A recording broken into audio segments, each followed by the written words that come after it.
Good morning everyone. আর একটা বৃষ্টি ভেজা সকালে তোমাদেরকে অনেক অনেক অনেক স্বাগত। আশা করি তোমরা ভালো আছো, সুস্থ আছো। আমরাও মোটামুটি বেশ ভালোই আছি। আজকে তো আমি বাড়িতে নেই, দেখো আজকে আমি এসেছি, কালকে তোমাদের দেখিয়েছিলাম না দিদির বাড়িতে এসেছি, তো ওর বাড়ির রান্নাঘরে আজকে আমি এখন চলে এসেছি। দেখো ও তো এত কাজে ব্যস্ত থাকে, ঠিকঠাক ঘর বাড়ি পরিষ্কার করে উঠতেই পারে না, তাই সকাল সকাল আমি লেগে পড়েছি আজকে ওর আগে কিচেনটাকে ক্লিন করব। তো সব রান্নাঘরে দেখো সব জিনিসপত্র রান্নাঘরে না ওর প্রচুর গাছপালাও রাখা আছে জানো তো, সব কিছু আস্তে আস্তে সরিয়ে গ্যাস ট্যাস একদম আমি পরিষ্কার করে দিলাম।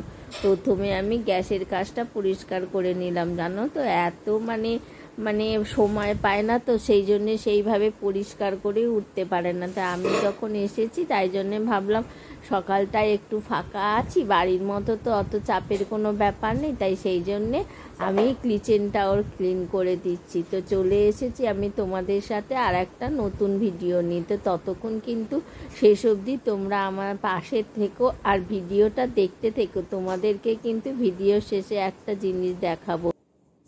আজকে কিন্তু ব্লগটা আমি একটু দেরিতেই শুরু করেছি, কেন বলো তো, বাড়িতে রোজ রোজ 5টা সাড়ে 5টায় উঠতে উঠতে না আমি হাঁপিয়ে পড়েছি।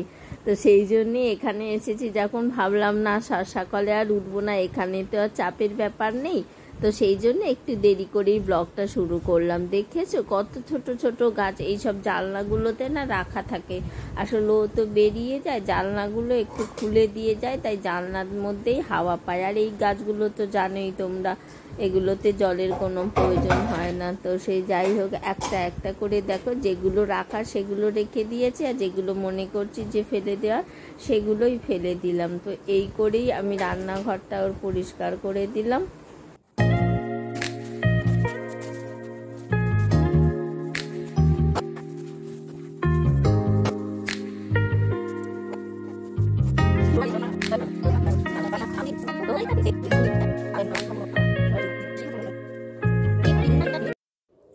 কাজকর্ম সেরে সকালবেলায় দেখো আমরা বেরিয়ে পড়লাম একটু মন্দির দর্শন করতে। এইটা তো সোদপুর হলো পুরনো শহর, বুঝেছো তো। আর এখানে না অনেক প্রাচীন একটা মন্দির আছে, রাধেশ্যামের মন্দির। তো আমরা সব সেরে সেরে চলে এসেছি এখানে মন্দির দর্শন করতে। তো চলো তোমরা আমার সাথে থাকো আর দেখতে থাকো। চলো ভেতরেই দেখো গেটের মধ্যে ফলকনামা রেখা রয়েছে, দেখেছো কত পুরনো, আগে অনেক বছর, কত বছর আগের আমি বলতে পারবো না, কিন্তু আদব কায়দা আদল দেখে বোঝাই যাচ্ছে অনেক পুরনো মন্দির। এইটা হলো মন্দিরের মেন আর কি দরজা, এখান দিয়েই ঢুকতে হয় জানো তো। আর এই ডান দিকে দেখো এইখানে হলো তোমার ভোগ রান্না হয়, আর ওই দিক দিয়ে চলো ওইদিকে হচ্ছে মন্দির, সরি ওদিকে ভোগ রান্না হয় না, ভোগ ওদিকে, ওদিকে কোনো একটা জায়গা আছে কিছু ওদের পার্সোনালি।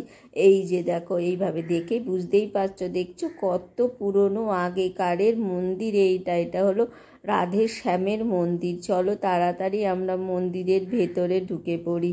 আসলে কি বলো তো, আমাদের আসতে সকাল সকাল আমরা আসিনি, কিন্তু বেরিয়েছি অনেক সকাল, কিন্তু আসতে একটু দেরি হয়ে গেছে, অন্যান্য কিছু কাজ ছিল সেগুলো সেরে আমরা ঢুকে পড়েছি এই মন্দিরে। আর এখন প্রায় তো বাজে 1:30, দেখেছো সবাই এখানে না ভোগ প্রসাদ গ্রহণ করছে। আমরা তো জানি না, আমরা মোটামুটি বাড়ি থেকে খাওয়া দাওয়া সেরেই এসেছি। এই দেখো দেখেছো, মন্দির দেখেই বোঝা যায় অনেক বছর আগেকার পুরনো সব মন্দির। এইটা দেখেছো কত সুন্দর, কি পুরনো জিনিস, পুরনো মন্দির দেখতে দেখবে তার একটা আদব কায়দা আলাদাই থাকে, দেখতেও খুব ভালো লাগে। কিন্তু দুর্ভাগ্যবশত কি বলো তো, আমাদের তো টাইমটা জানা ছিল না, আসতে একটু বেলা হয়ে গেছে, কিন্তু মন্দিরটা আমরা দেখতে পাইনি। আর ওই দিকটা দেখো, ওই যে দেখছো পুরোটা হলো মন্দিরের হেসেল ঘর। ওই দেখো উনুন, একই সাথে দুটো করে উনুন পাতা আছে, প্রত্যেকটা উনুনেই রোজ ভোগ রান্না হয় জানো তো এখনও অবধি। এই দেখো মন্দিরের নাট মন্দির, আর এই যে নাট মন্দিরকে ঘিরে পুরো ভোগ প্রসাদ দেবার ব্যবস্থা, চেয়ার টেবিল পাতা দেখছো, দেখো ওপরটা, দেখো ওপরটা কিন্তু কড়ি কাঠের পুরোটাই।